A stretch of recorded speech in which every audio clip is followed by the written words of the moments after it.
Washington Pod presents EARL Nightingale. Now, while the operations of a corporation are multitudinous and complex, they can be reduced to four basic functions. Number 1, finance. 2, production. 3, sales. 4, research. Without proper financing, there'd be no production. Without production, the company would have nothing to sell. Without sales, it would have to completely stop production. Without research, it could not hope to keep abreast or ahead of our rapidly changing times. Now, slight any one of these four vital functions and you have a deformed, a crippled company, and if you slight it long enough, you'll commit corporate suicide, unless you want to cop out for that average business. We discussed finance, the money part of the whole thing, on another cassette.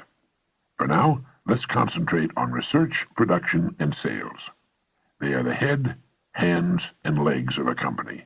We could say that the head handles research, the hands take care of production, and the legs handle sales.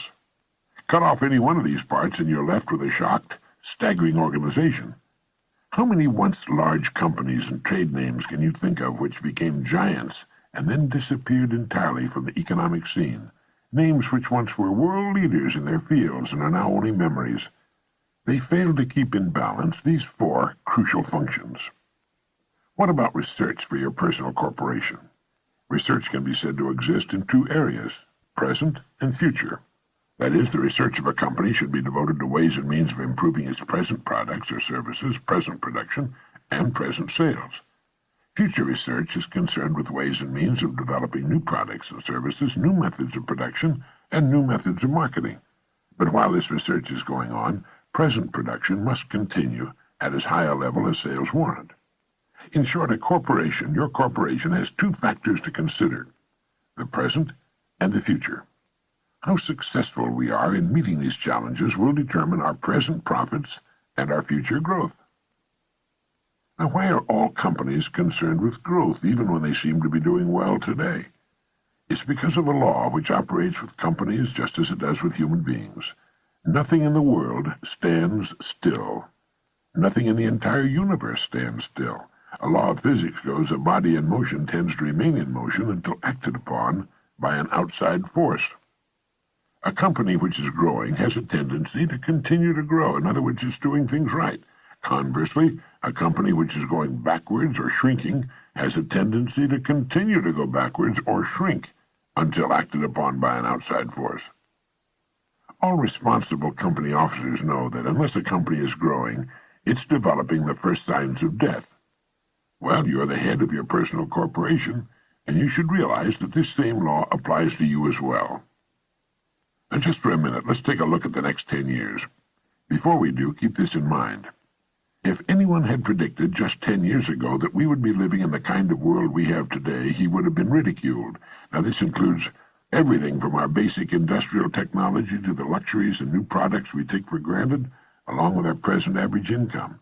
We're reaching a point in the expansion of human knowledge where our advance is more than dynamic, it's explosive.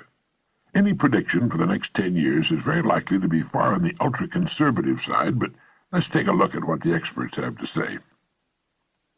According to many recent research studies, the next 10 years are going to offer business and the individual unlimited rewards. In the next 8 to 10 years, the bulk of spending in the highly developed nations will be for things, products, and services over and above the necessities, far above them, the necessities which are food, clothing, shelter, transportation, and medical care. Imagine most of the spending will be for things above and beyond the necessities. This will be the first time this has happened in the entire history of the human race. It's estimated the consumer market will expand 50% and more in the next generation or so, an astonishing increase, soaring into the hundreds of billions of dollars. In the next 30 years, alongside every building now in existence, a new building must be built. And what about research and development, which is the future of our economy? Today, more money is being spent on R&D in a single year than was spent during the past 150 years. Think a moment. What does all this mean to you and your own individual company, the one of which you're the president? It means your future's unlimited, if you'll see yourself in relation to the present and the future. Never before, throughout all the centuries of man, has a person faced as bright a future as yours. Our population, too, is getting a lot smarter. Educational advances during the past 30 years have been remarkable. During the next 30, they'll probably be amazing. The customer is getting smarter every day. And if we're going to continue to meet his or her demands and sell him or her our products, we better get smarter every day, too. The market of the next 10 years will be characterized by diversity, not uniformity. It will also be dominated by taste, not necessity.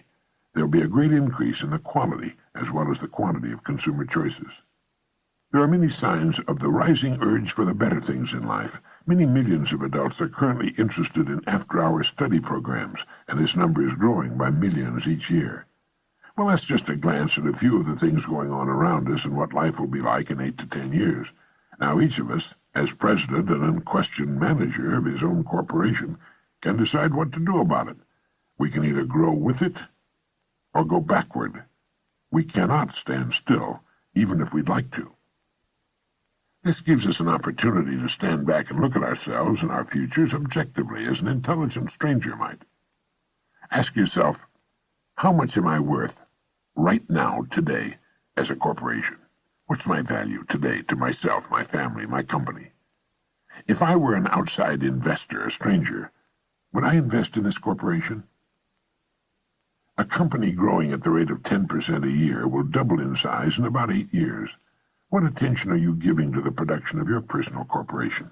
Can you grow and improve as a person at least 10% a year? Of course you can. In fact, if we go along with the experts' estimates, a person can increase his effectiveness anywhere from 50 to 100% and more within 30 days. Our files are filled with reports from people who exceeded their previous performance to an almost unbelievable extent. People in management and in production who multiplied their effectiveness many times. Students who moved from failing grades to straight A's in the dean's list. People in sales who found they could, through the proper management of their abilities, minds, and time, sell as much of their company's products in a single month as they had previously sold in an entire year. Think what that means. It means being 12 times as effective as a human being.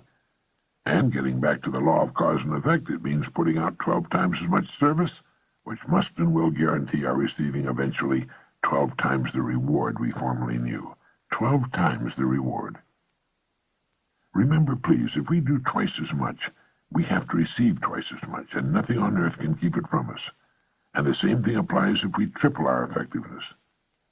You and I know this, everyone should know it, but remember that fully 95% of the people do not know this.